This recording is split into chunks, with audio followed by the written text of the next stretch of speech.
حضرت عبداللہ بن عمر رضی اللہ عنہ نے فرمایا کہ آخر عمر میں ایک دفعہ رسول اللہ صلی اللہ علیہ وسلم نے ہمیں عشاء کی نماز پڑھائی۔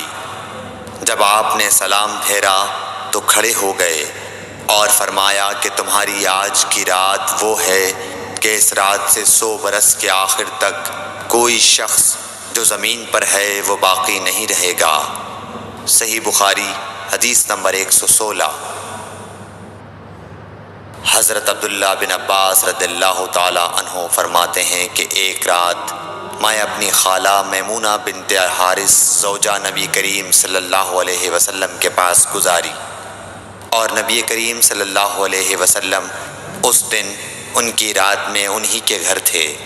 آپ صلی اللہ علیہ وسلم نے عشاء کی نماز مسجد میں پڑھی، پھر گھر تشریف لائے اور 4 رکعت نماز نفل پڑھ کر آپ سو گئے۔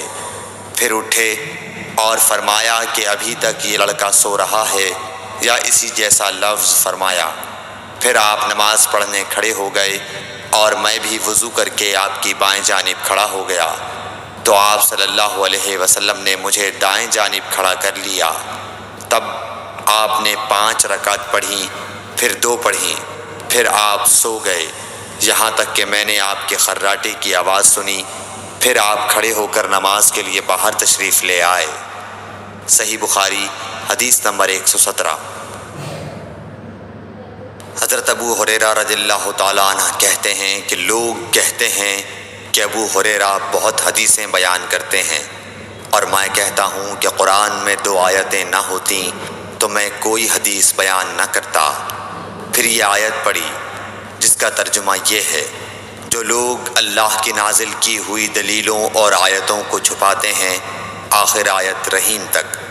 واقعہ یہ ہے کہ ہمارے مہاجرین بھائی تو بازار کی خرید و فروخت میں لگے رہتے تھے، اور انصار بھائی اپنی جائیدادوں میں مشغول رہتے، اور ابو ہریرہ رسول اللہ صلی اللہ علیہ وسلم کے ساتھ جی بھر کر رہتا، تاکہ آپ کی رفاقت میں شکم پوری سے بھی بے فکری رہے، اور ان مجلسوں میں حاضر رہتا جن مجلسوں میں دوسرے حاضر نہ ہوتے، اور وہ باتیں محفوظ رکھتا جو دوسرے محفوظ نہیں رکھ سکتے تھے۔ صحیح بخاری حدیث نمبر 118۔ ابو ہریرہ رضی اللہ عنہ کہتے ہیں کہ میں نے عرض کیا، یا رسول اللہ، میں آپ سے بہت سی باتیں سنتا ہوں مگر بھول جاتا ہوں۔ آپ صلی اللہ علیہ وسلم نے فرمایا، اپنی چادر پھیلاؤ۔ میں نے اپنی چادر پھیلائی۔ آپ صلی اللہ علیہ وسلم نے اپنے دونوں ہاتھوں کی چلو بنائی اور میری چادر میں ڈال دی۔ فرمایا کہ چادر کو بدن پر لپیٹ لو۔ میں نے چادر کو اپنے بدن پر لپیٹ لیا، پھر اس کے بعد میں کوئی چیز نہیں بھولا۔ صحیح بخاری حدیث نمبر 119۔ حضرت ابو ہریرہ رضی اللہ عنہ فرماتے ہیں کہ میں نے رسول اللہ صلی اللہ علیہ وسلم سے علم کے 2 برتن یاد کر لیے ہیں، ایک کو میں نے پھیلا دیا ہے، اور دوسرا برتن اگر میں پھیلاؤں تو میرا یہ نرخراک کاٹ دیا جائے۔ صحیح بخاری حدیث نمبر 120۔